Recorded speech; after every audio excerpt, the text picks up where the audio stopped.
आज आपण वल्ल्या तुरीच्या शेंगाच्या दाणे पाडून घेतल्यात त्याची आमटी बनवणार आहे। ते आपण आता थोडंसं तेल टाकून घेणार आहे। त्याच्यात आपण भाजून घेऊ आता दाणे।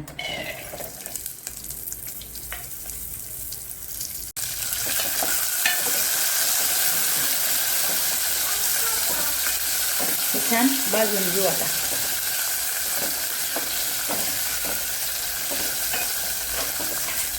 आपल्याला भाजून घ्यायचे चांगलं। आता आपण काढून घेऊ।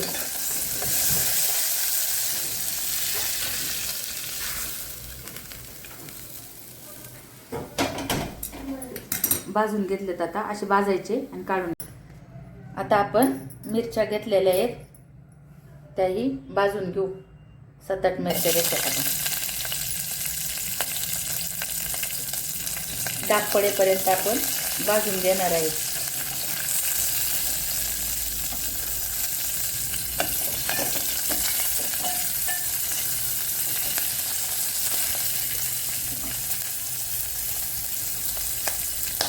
त्याच्यामध्येच आपण लसूणही भाजायला टाकणार आहे आता।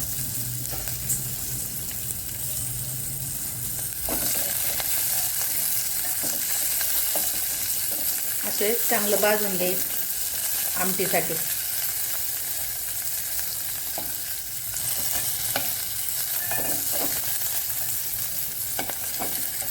असे डाग दिसले पाहिजे भाजले। आपण आता हे दाणे थंड झाल्यात मिक्सरला बारीक करून घेऊ। आबडधोबड वाटून घ्यायचे।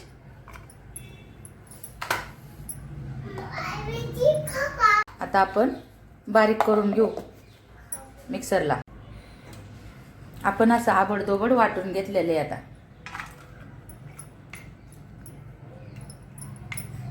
काढून घेतलं आणि त्याच ह्याच्यामध्ये भांड्यामध्ये आपण आता मिरची वाटून घेते आता।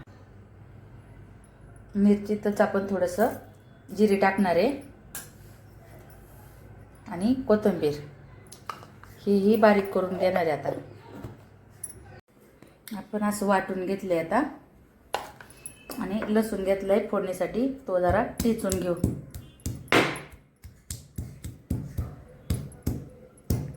थोडंसं असं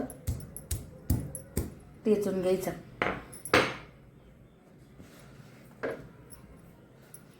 त्याच्यामध्ये आता आपण करपलं पातेलं तेल टाकून घेऊ। मिरची भाजली होती त्यामुळे पातेलं करपले गेले। दाणे भाजले होते, मिरची भाजली होती।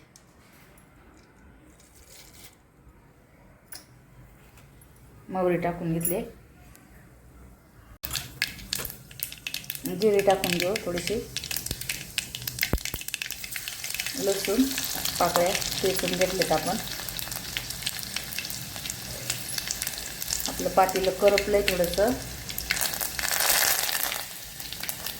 कढीपत्ता असं लालसर झालं की लसूण आपण त्याच्यामध्ये मिरची टाकून घेऊ आपल्याला।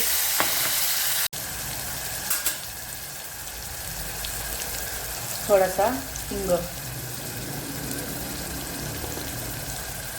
आणि हळद।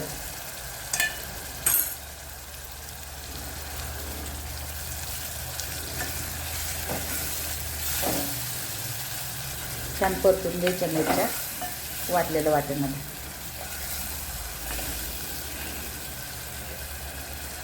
तेल सुटेपर्यंत आपण परतून घेणार आहे। चवीनुसार आपण मीठ टाकून घेणार आहे। थोडंसं टमाटर टाकायचं।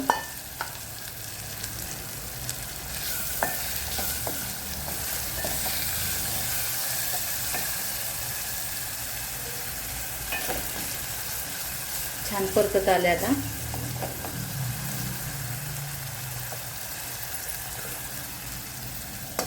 वाटून घेतलेला आपण तुरीचे दाणे ते टाकून देऊ। जास्त बारीक नाही वाटायचं, आबडधोबडच वाटायचं आपल्याला।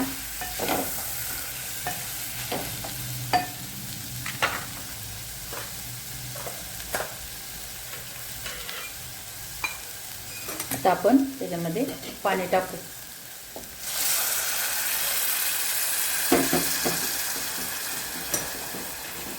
जितकं पाणी लागते तितकं आपण टाकून घ्यायचं.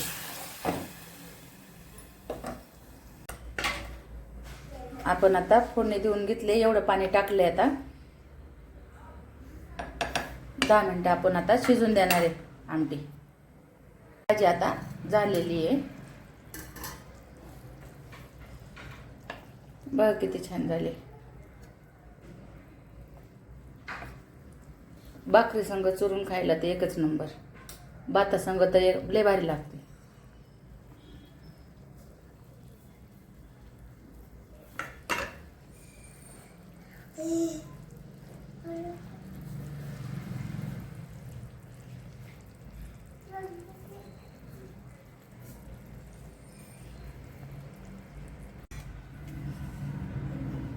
आपली आमटी झालेली आहे. बघा किती छान झाली. घट्टही झालेली आहे. आमटीला तरीही छान आहे. हिरवीगार झाली.